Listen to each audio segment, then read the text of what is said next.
పాదాలను సమీప దేవుని యొక్క పరిశుద్ధ గ్రంథంలో నుంచి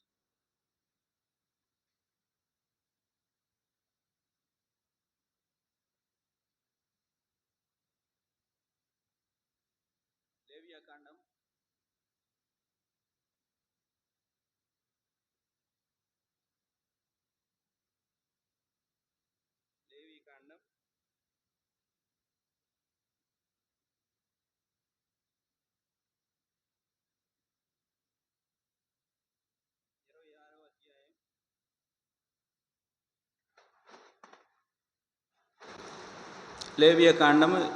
26వ అధ్యాయం 26వ అధ్యాయము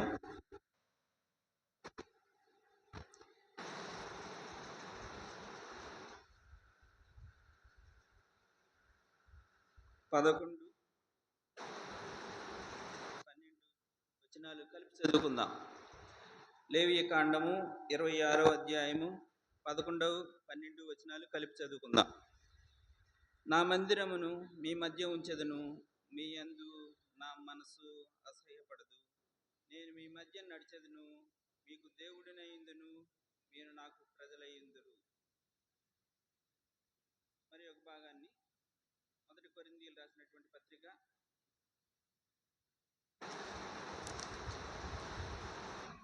11వ అధ్యాయము 28వ వచనాన్ని అందరం కలిపి చదువుకుందాం. 1 కొరింథీయులు రాసినటువంటి పత్రిక 11వ అధ్యాయము 28వ వచనాన్ని అందరం కలిపి చదువుకుందాం. కాబట్టి ప్రతి మనుషుడు తను తాను పరీక్షించుకొనవలెను, అలాగూ చేసి ఆ రొట్టెను తిని ఆ పాత్రలోనిది త్రాగవలెను. ప్రేమగల దేవుడు ఈ వాక్య భాగాలను మన కొరకై దీవించి ఆశీర్వదించి పంచిపెట్టును కాక. ఆయన సహాయం నిమిత్తం చిన్న ప్రార్థన చేసుకుందాం.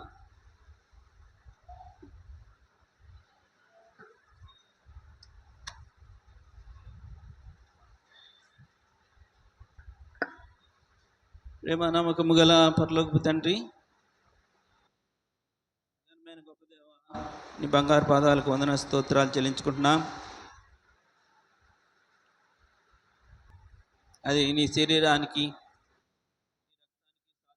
ఉండగా ప్రభా, నీ కృపలో మమ్మల్ని జ్ఞాపకం చేసుకోవాల్సిందిగా కోరి ప్రార్థిస్తున్నాం. ఈ సమయంలో మమ్మల్ని మేము పరీక్షించుకొని యోగ్యమైన రీతిలో దానిలో చేయి వేయవలసినటువంటి వారముగా ఉంటున్నాం. ప్రభా, మమ్మల్ని మేము పరీక్షించుకొనకుండా దానిలో చేయి వేసితే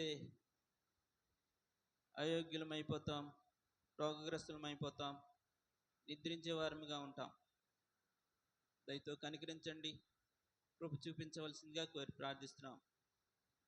నా మటుకు ప్రభా, నేను పరీక్షించుకుంటకు ప్రభా నీ వాక్యపు వెలుగులో ప్రభా నన్ను మరి ఒకసారి జ్ఞాపకం చేసుకోవాల్సిందిగా కోరి ప్రార్థిస్తున్నాను. ప్రభా, నీ వాక్యమును నీ ప్రజలకు ఇవ్వటానికి ఏమాత్రము సరిపోయిన వాడిని కాదని ఒప్పుకొంచున్నాను. నీ కృపలో నన్ను మరి ఒకసారి జ్ఞాపకం చేసుకోండి. నన్ను నీ రక్తంలో కడిగి శుద్ధీకరించి నీ బిడ్డల కొరకు నన్ను అర్హమైన పాత్రగా మీరే వాడుకోవాల్సిందిగా కోరి ప్రార్థిస్తున్నాను. ప్రభా, కనికరించండి. నీ ప్రజలైనటువంటి వారు కూడా ప్రభా బలలో యోగ్యమైన రీతిలో చేయవేటికి గాను తమను తాము పరీక్షించుకునేటటువంటి అనుభవాలు ఉండగలటకు సాయం చేయండి, కృప చూపించండి. ప్రభా, మా మనస్సాక్షితో మాట్లాడడానికి మీరు ఇష్టపడే దేవుడిగా ఉన్నందుకు వందనాలు. మీరు మాకు ఇచ్చినటువంటి క్రమంలో ఈ మధ్యాహ్న కాల సమయాన్ని మా కొరకు దీవించి ఆశీర్వదించవలసిందిగా కోరి ప్రార్థిస్తున్నాను. దయగల తండ్రి, ప్రేమగల ప్రభు, ప్రభా కృప చూపించండి. వాక్యంతో నాతో మాతో మాట్లాడతారని మరి ఒకసారి అయోగ్యుడైన నన్ను నీ శిలువ రక్తంతో కడిగి నీ ప్రజలకు అర్హమైన పాత్రగా వాడుకుంటారని విశ్వాసంతో నమ్మి స్తుతిస్తూ యేసుక్రీస్తు దీవెనామములో స్తుతులర్పించి ప్రార్థించి అడిగి వేడుకుంటున్నాం తండ్రి, ఆమేన్.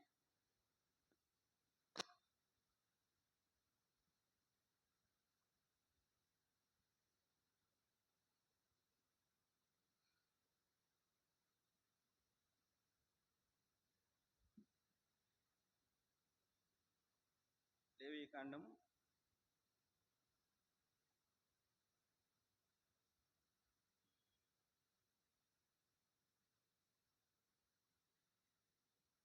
నా మందిరమును మీ మధ్య ఉంచెదను, మీ యందు నా మనస్సు అసహ్యపడదు. దేవుని యొక్క మందిరాన్ని మన మధ్య ఉంచేటటువంటి వాడిగా ఉంటాడంట. మీ యందు నా మనస్సు అసహ్యపడదు. దేవునికి ఇష్టమైన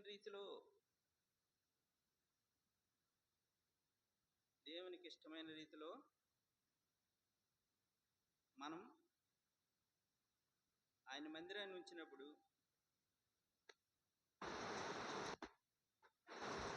ఆయన మందిరంలో జీవిస్తున్నటువంటి మనం, ఆయన బిడ్డలమైనటువంటి మనం,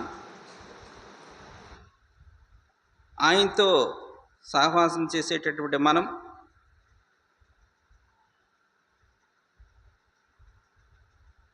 దేవుడు మనతో ఉంటూ మనల్ని సంతోషపెట్టేవాడుగా ఉంటాడు. దేవుడు మన యందు అసహ్యపడేవాడుగా ఉండడు. నేను మీ మధ్య నడిచెదను, మీకు దేవుడునై ఉందును, మీరు నాకు ప్రజలై ఉందురు. మీకు దేవుడునై ఉందును. కీర్తనలు చూసాం 100వ అధ్యాయంలో 3వ వచనం ఏమనుంది?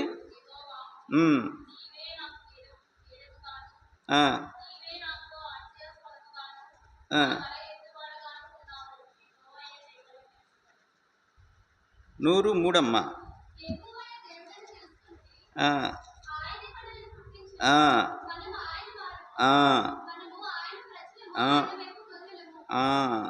ఆయనే మనలను పుట్టించాడు.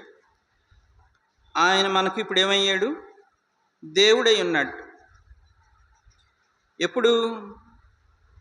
ఆయనతో సహవాసం చేసేవారుగా ఉంటాయి. ఎలాగా? నేను మీ మధ్య నడిచేవాడుగా ఉంటాడు. ఆయన మన మధ్య నడిచేటటువంటి వాడుగా ఉంటాడు. దేవుని ప్రజలమైనటువంటి మన మధ్య ఆయన నడిచేవాడుగా ఉంటాడు. ఆయన మందిరం మన మధ్య ఉంచాడు. ఆయన సహవాసంలోకి మనల్ని తీసుకొచ్చాడు. ఆయన సహవాసంలో తీసుకొచ్చిన తర్వాత ఆయన మనల్ని మధ్యలో ఉండి మనల్ని నడిపించేటటువంటి వాడిగా ఉంటాడు. చూడండి,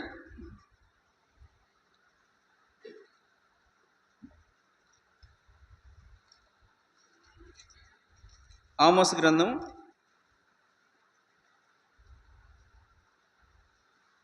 3వ అధ్యాయము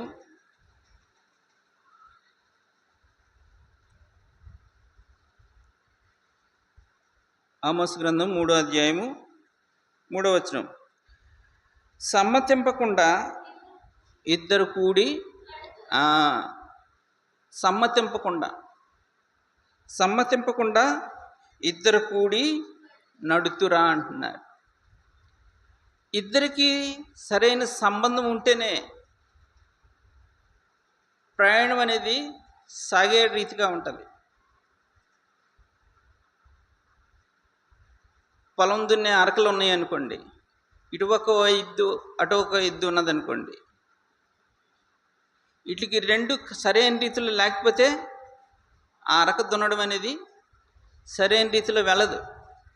రెండు సరైన మార్గాల్లోనే సరిగ్గా ఒకదానికొకటి అండర్స్టాండింగ్తో ఉంటే అదేమవుతుంది? సరైన రీతిలో వెళ్ళేటటువంటిదిగా ఉంటుంది, పొలం దున్నేటటువంటిదిగా ఉంటుంది. ఇప్పుడు లేవియకాండంలో రాయబడినటువంటి మాట ప్రకారం చూస్తే మీ మధ్య నడిచెదను అని అన్నాడా?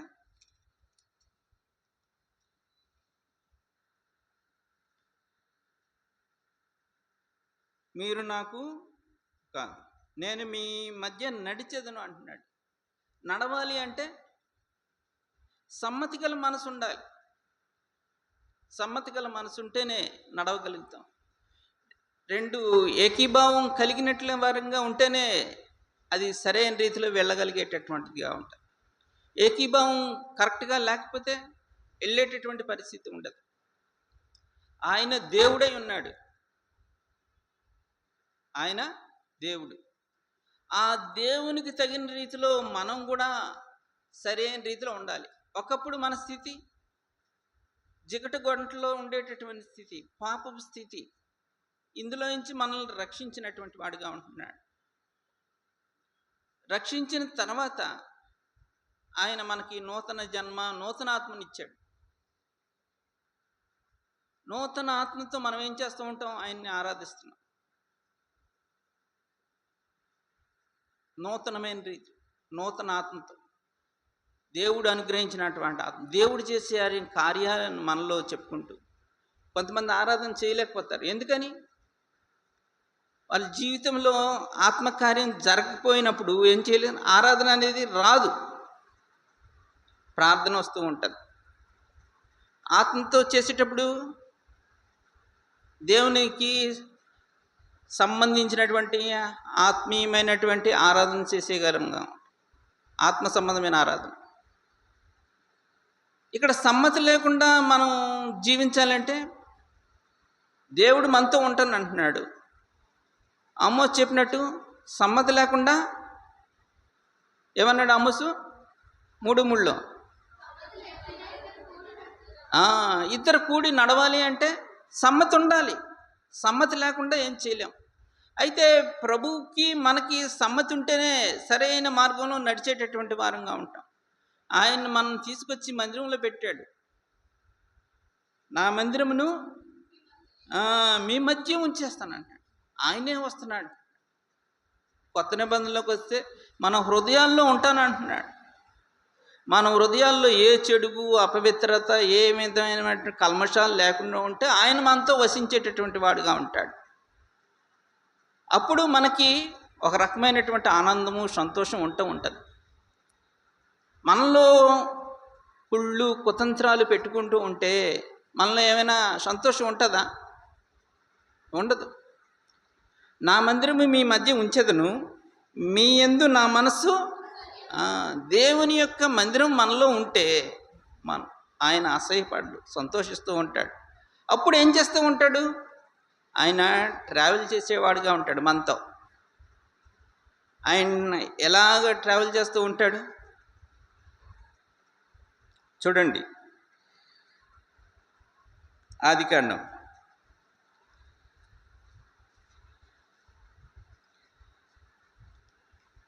5వ అధ్యాయం 21వ వచనం.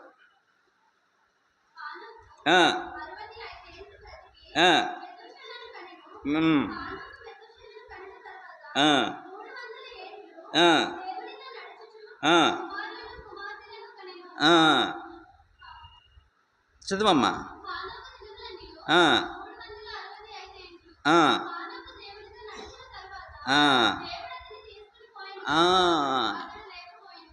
ఇతనికి కనెక్టింగ్ అయ్యే సమ్మతి గల మనసు వచ్చింది. దీనికి సమ్మతి గల మనసు వచ్చాడే. ఎలా ఉన్నాడు ఈయన? హానోకు 65 ఏండ్లు బ్రతికి మెతూషాలను, ఆయనకి ఏమున్నదంట? కుటుంబం ఉంది. ఒక బిడ్డను కన్నాడు. బిడ్డను కన్నప్పుడు అతనికి ఎంతంట? 65 ఏండ్లు. తర్వాత చదవమ్మా. ఆనోకు మెతూషాలను కన్నిన తర్వాత 300 ఏండ్లు. 300 ఏండ్లు. మన యొక్క ఆయుష్ అంతా 60, 70, 80 ఇంతే. 60, 70, 80, 90 సంవత్సరాలకి సోపాలు పడిపోతున్నాం. 300 ఏండ్లు. 60 సంవత్సరాల్లో కుమారుని కన్నాడు. తర్వాత 300 ఏండ్లు దేవునితో నడిచాడంట. 300 ఏండ్లు నడుస్తూ ఎలాగంటున్నాడు? తర్వాత మళ్ళీ ఇంకా తన సంసార జీవితాన్ని విడిచిపెట్టలేదే. కుమారులను, కుమార్తెలను కనెను. తర్వాత తన మొత్తం స్పాన్ మొత్తం 365 ఏండ్లు. తర్వాత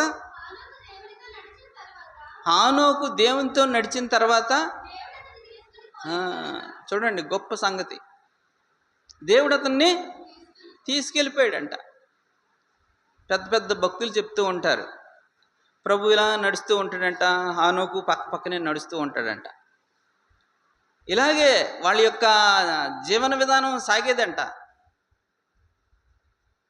ఇలా సాగుతూ ఉంటే ఒకరోజు ప్రభు అన్నాడట, హానోకు ఈరోజు నాతో పాటు వచ్చేయకూడదు అన్నాడంట. సరే ప్రభు అంటూ ఏం చేశాడు, హానోకు కూడా వెళ్ళిపోయినటువంటి వాడిగా ఉంటున్నాడంట. పెద్ద పెద్ద వాళ్ళు చెప్పింది నేను విన్నది మీతో పంచుకుంటున్నాను. ఆ రకంగా దేవునితో నడుచుకుంటూ ఏం చేసినటువంటి వాడిగా ఉంటున్నాడు, దేవుని సన్నిధిలో కొనిపోయినటువంటి వాడిగా ఉంటున్నాడు. నా జీవితాల్లో కూడా సమ్మతి గల మనసుతో ఉంటే దేవునితో మనం నడిచేటటువంటి వారంగా ఉంటాం. సమ్మతి మనసు లేకపోతే మనం దేవుని నా మందిరమును మీ మధ్య ఉంచెదను, మీ యందు నా మనసు అసహ్యపడదు అంటే ఆ మందిరం అనేది సరైన రీతిలో ఉండాలి. ఆ మందిరం అనేది సరైన రీతిలో ఉంటేనే మనం ఆయనతో నడిచేటటువంటి వారంగా ఉంటాం. నడవాలి. ఈ యొక్క ఉద్దేశంతోనే ప్రభు మనల్ని రక్షించాడు. మామూలుగా ఏదో పరలోకంలో తీసుకెళ్ళి మనల్ని ఒక స్థానంలో కూర్చోబెట్టాలని కాదు. ఉన్నతమైన ఉద్దేశాలు, ఒక ప్రణాళిక కలిగి ఉంటాడు ఆయన. ఆ ప్రణాళిక మనం ఎరగాలి. ఆ ప్రణాళిక ఎరిగితేనే ఆయనతో వెంబడించే వారంగా ఉంటాం, ఆయన సన్నిధిలో నడిచే వారంగా ఉంటాం. ఇప్పుడు తాత్కాలికమైన వాటి గురించి మనం ఆలోచించినట్లయితే ఆయనతో నడవలేం. దీర్ఘకాలిక ఆలోచనలు, ఆయన ఏ రకమైనటువంటి ప్రణాళికలు కలిగినటువంటి వాడుగా ఉన్నాడో ఆ రకమైనటువంటి ప్రణాళికలు మనలోకి రావాలి. ఆ రకమైనటువంటి ప్రణాళికలు మనలోకి వస్తే ఆయన వల్లే మనం కూడా తయారవుతాం. అప్పుడు ఆయనతో నడిచేటటువంటి వారు. ఈయన 300 ఏండ్లు నడిచాడు. 300 ఏండ్లు అలాగే నడుస్తూ ఒక వారం వస్తే ఒక వారం రాము మనం. ఒక దినం బైబిల్ చదివితే ఒక దినం బైబిల్ చదవం మనం. ఏమి నడవగలుగుతాం? ఏం నడవగలుగుతాం? వార కార్యక్రమాలు పెడతారు, బైబిల్ స్టడీలు పెడతారు, ప్రార్థనా కూడికలు పెడతారు. ఎందుకని? ఈ యొక్క పద్ధతిలోకి రావాలని, ఆయనతో నడవాలని. ప్రతిదినం ఆయన మనతో మాట్లాడుతూ ఉంటాడు. ప్రతిదినం మనతో మాట్లాడుతూ ఉంటే ఆయనతో మనకి అనుబంధం కలుగుతూ ఉంటుంది. ఆయనతో సహవాసం చేసేటటువంటి భావం కలుగుతూ ఉంటుంది. ఆ భావం మనల్ని ఏం చేస్తూ ఉంటుంది? ముందుకు నడిపించేటటువంటిదిగా ఉంటుంది. ఆ భావం ద్వారా ఏమవుతూ ఉంటుంది? దేవుని యొక్క ఉన్నతమైనటువంటి ప్రణాళికలోకి వెళ్ళేటటువంటి వారముగా ఉంటాం. ఏదో ఇక్కడికి వచ్చిన తర్వాత మనం ఒక ఆచారంలోకి, పద్ధతిలోకి కాదు వచ్చేది. ఇక్కడికి బయట వాళ్ళు ఎక్కడికో వెళ్తున్నారు, ఆ రకంగానే మనం కూడా ఇక్కడికి వచ్చేటటువంటి పద్ధతి కాదు. ఉన్నతమైనటువంటి ప్రణాళికలు, ఉన్నతమైనటువంటి ఆలోచనలు, ఉన్నతమైనటువంటి ఆయన యొక్క గొప్పతనం అవన్నీ మనలో రావాలి. అది ఆయన యొక్క స్వారూప్యం మనలోకి రావాలి. అది ఆయన కోరిక. చూడండి, ఇంకొక వ్యక్తి అంటే దేవుని యొక్క ప్రణాళికలు ఏ రకంగా ఉన్నాయి అనేది ఇక్కడ చూపిస్తాం.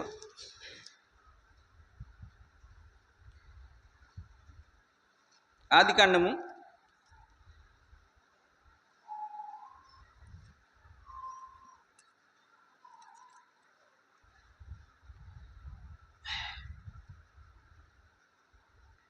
6వ అధ్యాయం 9వ వచనం.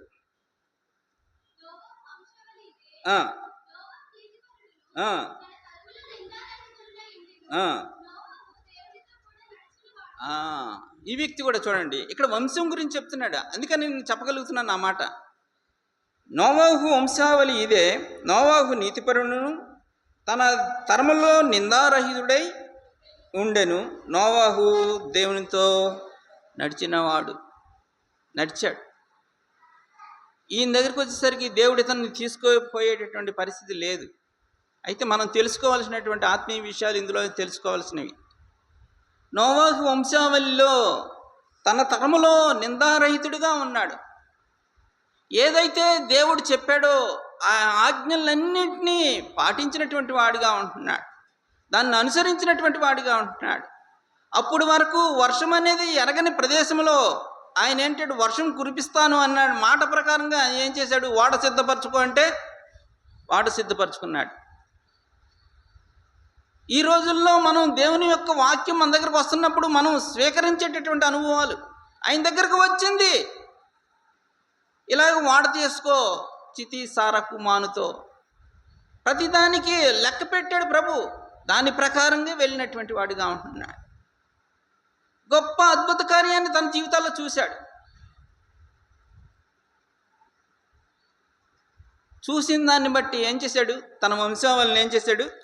ఆశీర్వదించాడు. ఇక్కడ రండి,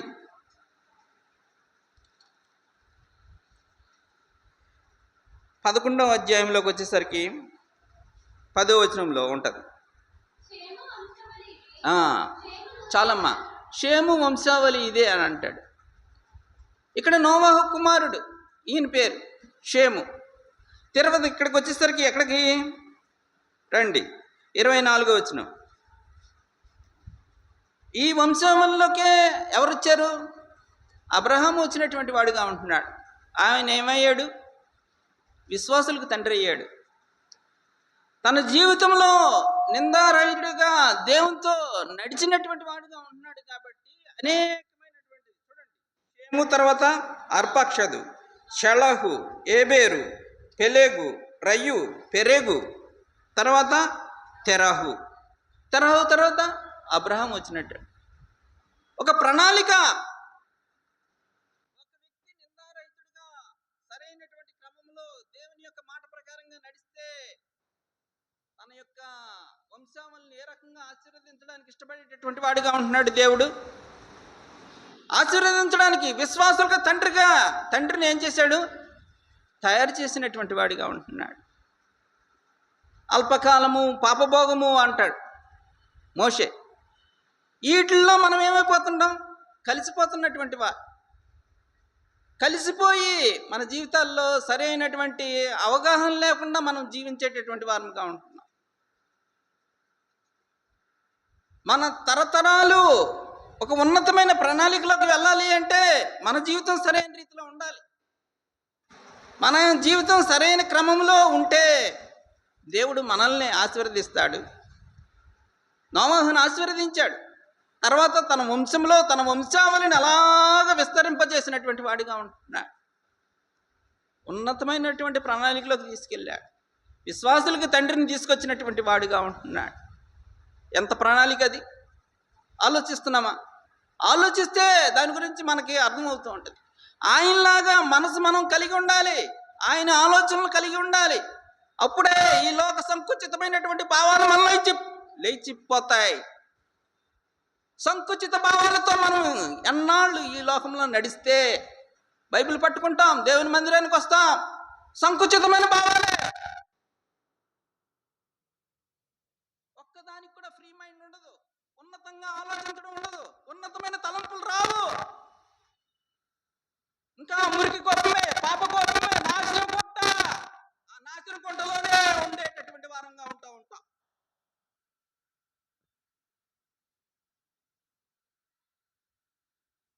దేవుడు నీ కొరకు నా కొరకు ఒక ఉన్నతమైనటువంటి ప్రణాళిక నడుస్తున్నటువంటి వాడిగా ఉంటుంటే మన జీవితాలేమో ఇంకా అక్కడే పాత బ్రతికే.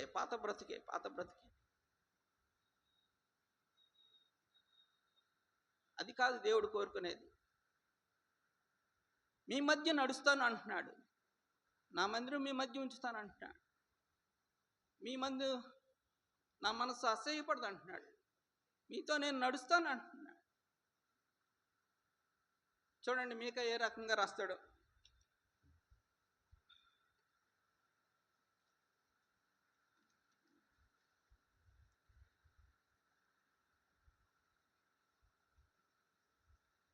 ఆరో అధ్యాయం 8వ వచనం.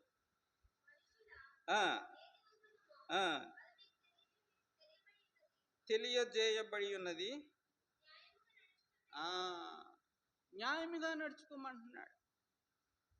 న్యాయంగా నడుచుకోమంటున్నాడు. మనకు తెలుసు ఏమి తీసుకురాలేదని తెలుసు, ఏవి తీసుకెళ్ళిపోమని తెలుసు.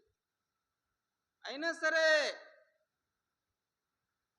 ఎక్కడ ఉంటాం? మళ్ళీ అక్కడే అక్కడే తిరుగుతూ ఉంటాం. అక్కడే ఈ మధ్యాహ్న కాల సమయంలో మనం సరి చేసుకోవాల్సిన అవసరం. ఆనోకు దేవునితో నడిచాడు, దేవుడు అతన్ని తీసుకుపోయినటువంటి వాడుగా ఉంటాడు. నోవాహు నిందారహితుడే ఉన్నాడు, తన తరములో నిందారహితుడిగా ఉన్నాడు. తన వంశావళిలో నుంచి అనేకమైనటువంటి ఆశీర్వాదాలు తన కుటుంబానికి, తన బిడ్డలకి అందించినటువంటి వాడిగా ఉంటాడు.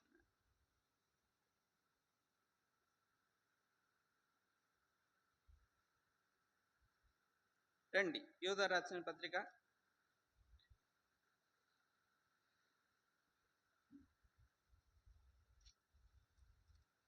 ప్రకటన ముందు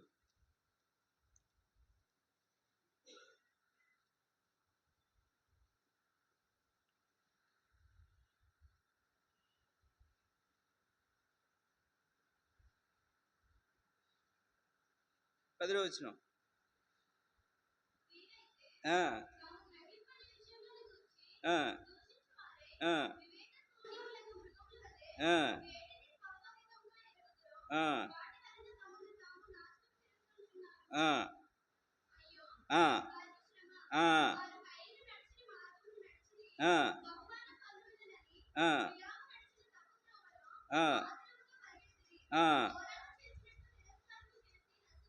చాలమ్మా. వీరైతే తాము గ్రహింపని విషయముల గురించి దూషించువారే. గ్రహింపలేనటువంటి విషయం.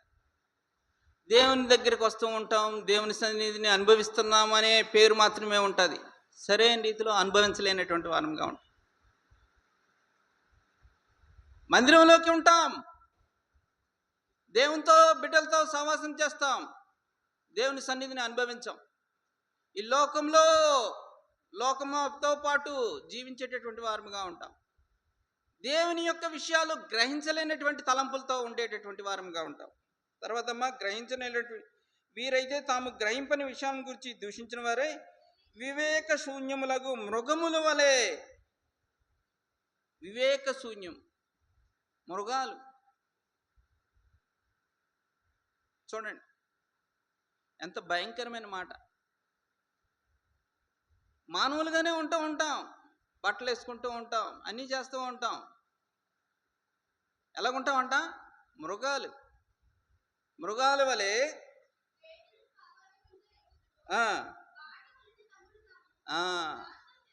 ఆ గుణాలు మనలో ఉండేటప్పుడు మనమే నాశనం చేసుకునేటటువంటి వారముగా ఉంటూ ఉంటాం. అందుకు కిందని ఒక ఉదాహరణలు ఇచ్చినటువంటి వాడిగా ఉంటాడు. మన జీవితాల్లో ఉండేటటువంటి స్వభావం, ఆయన ఎలాంటి స్వభావం ఇచ్చాడు? మెత్తని మనసు ఇచ్చాడు. ఆ మెత్తని మనసుతో మనం ఏం చేస్తూ ఉంటాం? ఒకప్పుడు ఏమో రాతి గుండెది అయితే ఆ రాతి గుండెని మార్చి మనం ఏం చేసి మెత్తని గుండెగా మార్చడానికి మనం ఆరాధన చేస్తూ ఉంటాం. అలాగ చేస్తూనే మన యొక్క క్రియకు వచ్చేసరికి ఏమైపోతాం? ఆ రాతి గుండె యొక్క క్రియారూపంగానే మనం ఉండేటటువంటి వారంగా ఉంటాం. ఇక్కడ 3 వ్యక్తులను చూపించినటువంటి వారిగా ఉంటున్నాడు. చూడండి,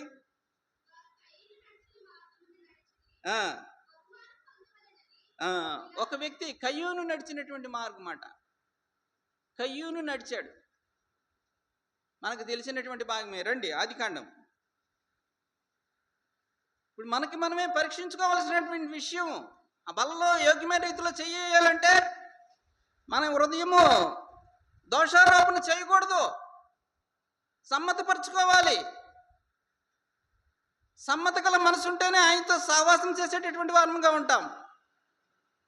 సమ్మతి లేకుండా ఆషామాషిగా ఏదో చేసేద్దాంలే, దానివల్ల నాకేదో మేలు కలుగుతుంది, లేకపోతే నొప్పి తగ్గుతుంది, లేకపోతే నా బాధ పోతుంది అన్నది కాదు. ప్రభువారు తను అప్పగింపబడిన రోజు మన కొరకు ఈ లోకంలో మనం జీవిస్తున్నంత కాలం దానిలో సరైన క్రమంలో ఉంటూ దానిలో చేయి వేయాలని ఆయన యొక్క విడిచిపెట్టి వెళ్ళాడు. మనతో పాటు ఆయన దాన్ని తీసుకోవడానికి ఒకరోజు వెయిట్ చేసేటటువంటి వాడిగా ఉంటున్నాడు. అప్పుడు వరకు దాన్ని ముట్టను అని సెలవిచ్చినటువంటి వాడిగా ఉంటున్నాడు. ఇప్పుడు దానిలో మనం చెయ్యి వేసేటటువంటి వారముగా ఉంటున్నాం. ఎంత జాగ్రత్త వేయాలి. మన హృదయం మన దోషారోపణ ఏమైనా చేస్తుందా పరిశీలించుకోవాలి. దేవుని వాక్యం మన దగ్గరకు వచ్చినప్పుడు పరిశీలించుకునే దాంట్లో చేయి వేయాలి.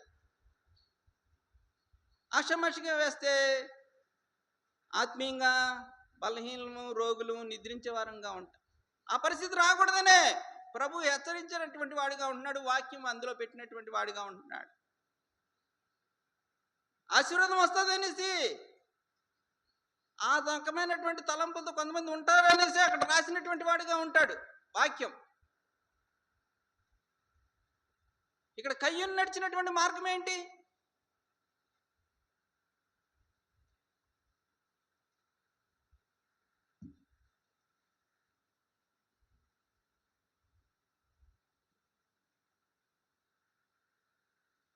ఐదో వచనం 4:5.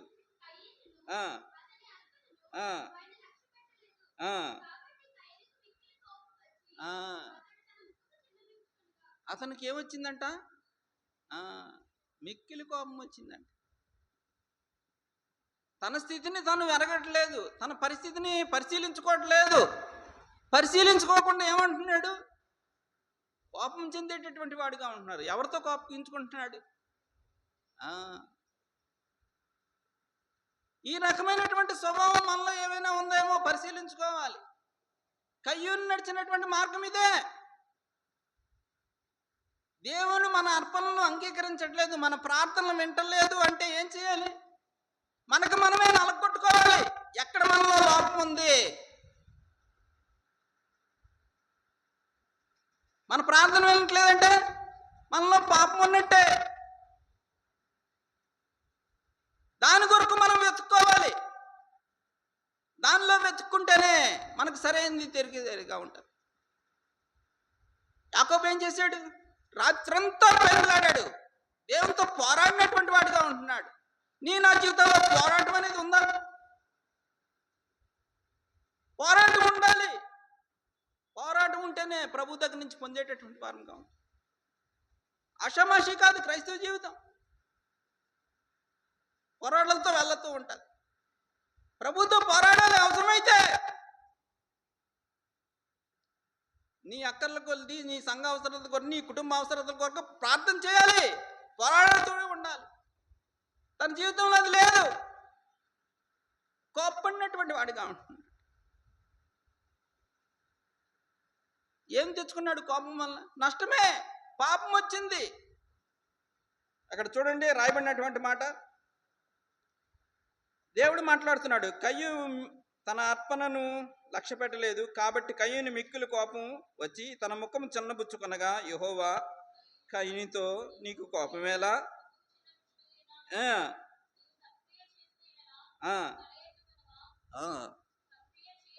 సత్క్రియ చేయని ఎళ్ళ. మన జీవితాల్లో సత్క్రియ, మంచి క్రియ, దేవునితో సరైనటువంటి అవగాహన లేకపోతే ఉంటే పాపం వచ్చేటటువంటిదిగా ఉంటుంది. సైతాను ఏ సమయంలో నిన్ను దూరిపోవాలని చూస్తూ ఉంటావు. దేవుని బిడ్డవే, దేవుని మందిరంలో ఉంటావు. చిన్న సందు దొరికితే చాలు అడికి అడు వచ్చేటటువంటి వాడిగా ఉంటాడు. నీకు నువ్వు పరిశీలించుకుంటే ఉంటే సైతానికి నువ్వు ఎక్కడైనా చోటిస్తున్నావా అనేది గ్రహించుకోగలుగుతావు. నీకు నువ్వు పరిశీలన లేకపోతే ఏం గ్రహిస్తావు? గ్రహించలేం. తన జీవితంలో పరిశీలన లేదు. పరిశీలన లేకపోవడం వల్లే ఏం జరిగింది? కిందకు వచ్చేసరికి ఏం చేస్తాడు? తన తమ్ముడు అయినటువంటి హేబెలుని ఎంతవరకు వెళ్ళిపోయినటువంటిదో చూసారా? ఈ మార్గం అలాంటిది. ఈ మార్గంలో ఉండకూడదని దేవుడు సెలవిస్తున్నటువంటి వాడిగా ఉంటున్నాడు. అందుకే మన గురించి ఉంచాడు ఈ యొక్క కయ్యూన్ని. ఈ రకమైనటువంటి ఆలోచనలు కానీ పాపం కానీ మన జీవితాల్లో ఉంటుందేమోననేసి. దీని ద్వారా మనం నడుచుకోవాలి, తెలుసుకోవాలి. హానోకు దేవునితో నడిచి దేవునితో సహవాసం కొరకు వెళ్ళిపోయినటువంటి వాడిగా ఉంటున్నాడు. నోవహు తన తరంలో నిందారహితుడే ఏం జీవించి తన వంశాలను అభివృద్ధి పరుచుకుంటూ ఉన్నటువంటి వాడిగా ఉంటున్నాడు. ఈయనైతే నష్టపోయినటువంటి వాడిగా ఉంటున్నాడు. తన జీవితం అంతా తన వంశావళంతా నష్టానికి తెచ్చుకునేటువంటి వాడిగా ఉంటున్నాడు. పరిశీలించుకోవాల్సినటువంటి అవసరం ఎంతైనా ఉంది. దేవుడు మన మధ్య ఉంటాను, మనతో నడుస్తాను అంటున్నాడు. నడవడానికి మనం సరైన రీతిలో ఉండాలి. ఈయనతో దేవుడు నడిచేటటువంటి వాడిగా ఉంటాడా? ఎందుకంటే నడవడు. మన సరైన రీతిలో మన యొక్క అంతరంగము శుద్ధిగా ఉంటేనే దేవుడు మనతో ఉండేటటువంటి వాడిగా ఉంటాడు, మనతో సహవాసం చేసేవాడిగా ఉంటాడు, మనతో నడిచేటటువంటి వాడిగా ఉంటాడు. రెండో వ్యక్తి ఎవరమ్మా? బిలాం. సంఖ్యాకాండం రండి.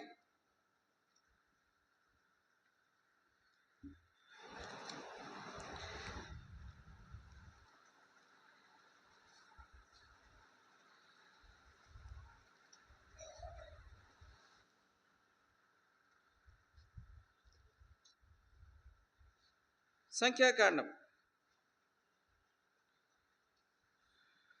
22వ అధ్యాయం.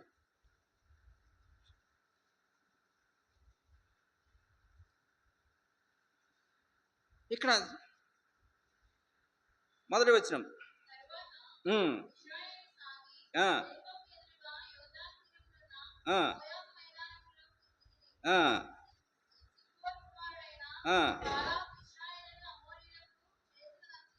ఇశ్రాయేల్ యొక్క యాత్రా జీవితంలో జరుగుతున్నటువంటిది. వారి యొక్క దండు అలాగా 40 సంవత్సరాల యాత్రలో సాగుతున్నటువంటి వారుగా ఉంటున్నారు. అప్పుడు ఎక్కడికి వచ్చినటువంటి వారుగా ఉంటున్నారు? ఎరుకో ప్రాంతానికి వచ్చారు. ఎరుకో ప్రాంతానికి ముందు అమోరీయులు ఉన్నటువంటి వారుగా ఉంటున్నారు. అమోరీయులను ఏం చేసినటువంటి వారుగా? తుత్తినీయులుగా చేసినటువంటి వారుగా ఉంటున్నారు. ఆ విషయం ఎరిగినటువంటి ఈ యొక్క బాలాకు ఏం చేసినటువంటి వాడిగా ఉంటున్నాడు? ఇక్కడ చూడండి 5వ వచనం.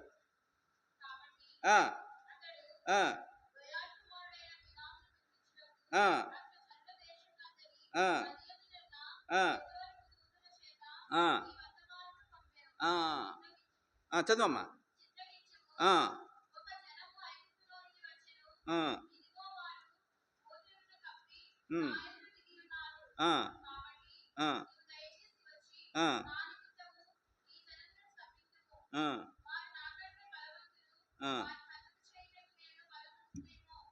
చాలమ్మా.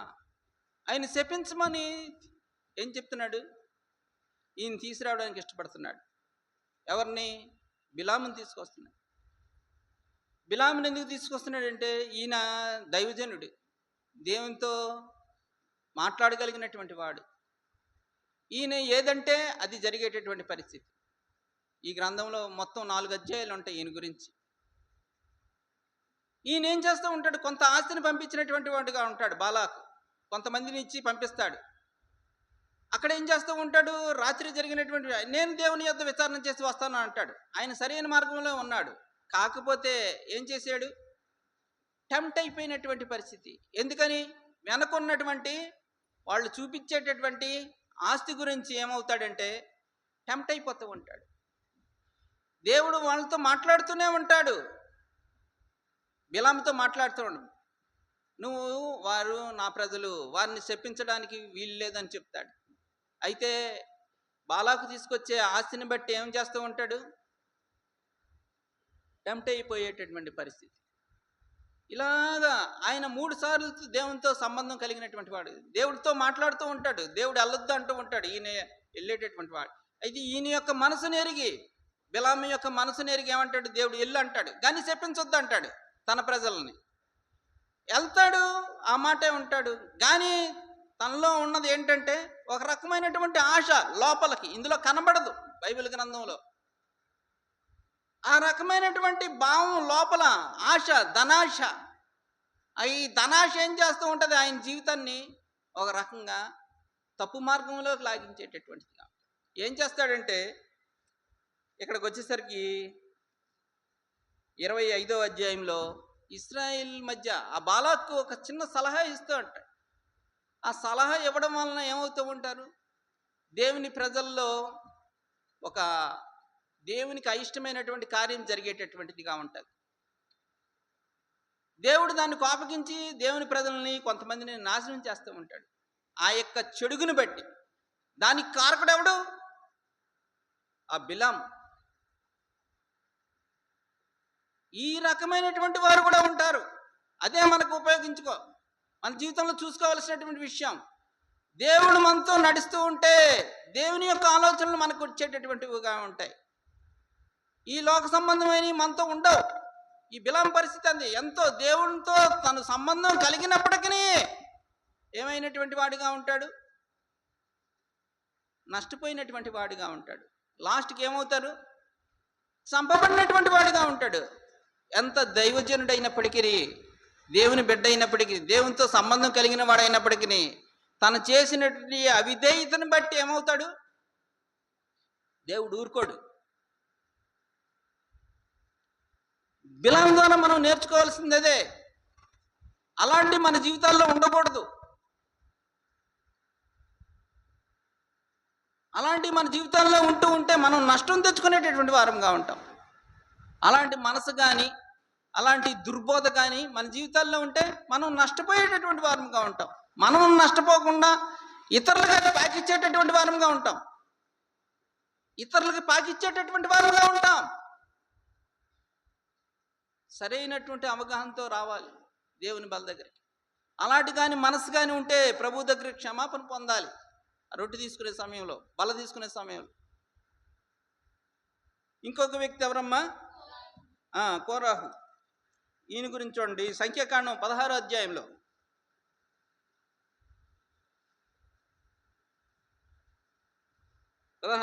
మొదటి వచనం.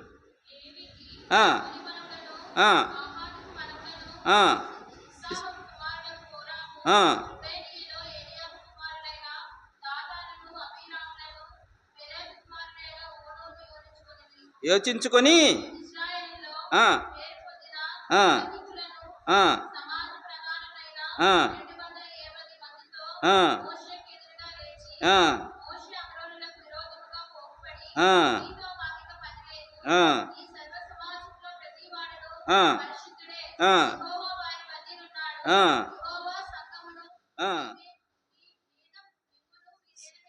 మిమ్మును మీరేలా హెచ్చించుకొనుచున్నారనగా.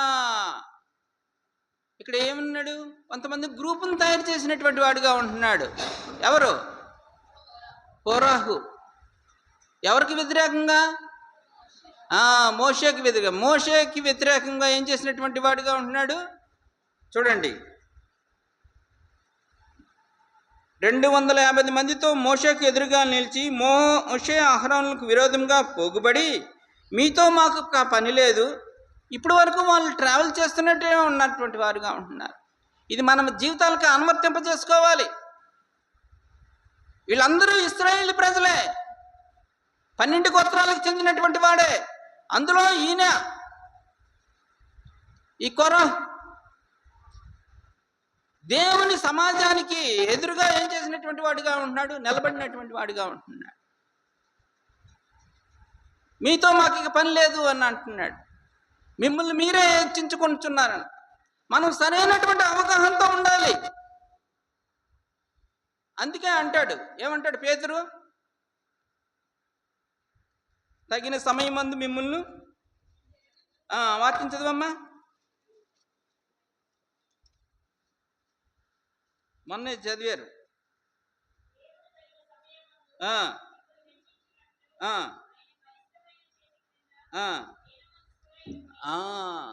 దేవుని ద్వారా మనం హెచ్చింపబడాలంటే దీన మనసులు కలిగి ఉండాలి.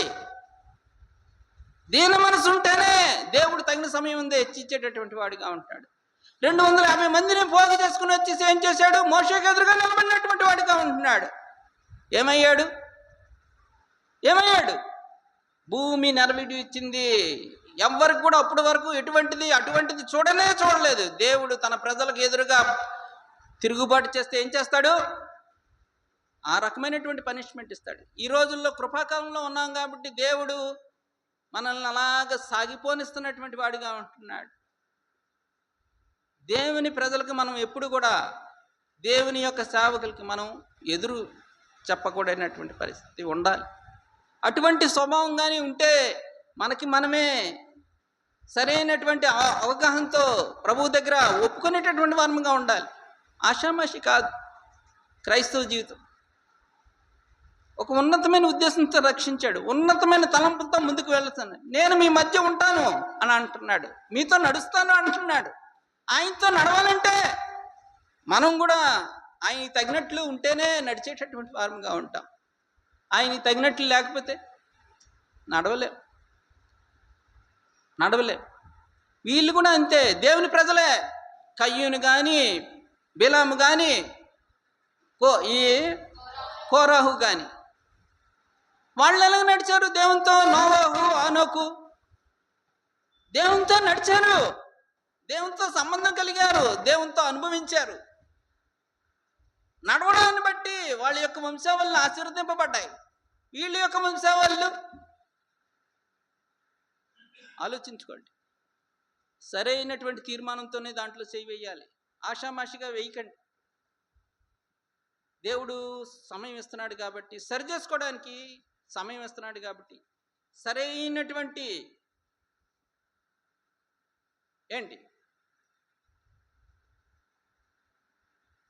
తీర్మానం, సరైన తీర్మానం.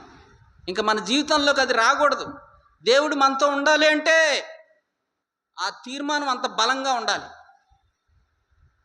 ఇంకా నేను దాని జోలికి వెళ్ళను ప్రభు అని ప్రభు దగ్గర ఒప్పుకున్నటువంటి వారిగా ఉంటుంది. దానిలో చేయండి. ఏదో అలవాటుగా ఆచారం చేశారా, నష్టపోతారు. ఆత్మీయ జీవితం అంతా నష్టమే, మీ పిల్లలకి నష్టమే, సంఘానికి నష్టమే. అటువంటి పరిస్థితి రాకుండా సరైన క్రమంలో, సరైన పద్ధతిలో, యోగ్యమైన రీతిలో దానిలో చేయవేటికి ప్రభు మనకి సహాయం చేయను గాక. మోకాళ్ళ మీదకి వద్దాం, మనమే పరిశీలించుకుందాం. అలవాటుగా, ఆచారంగా కాకుండా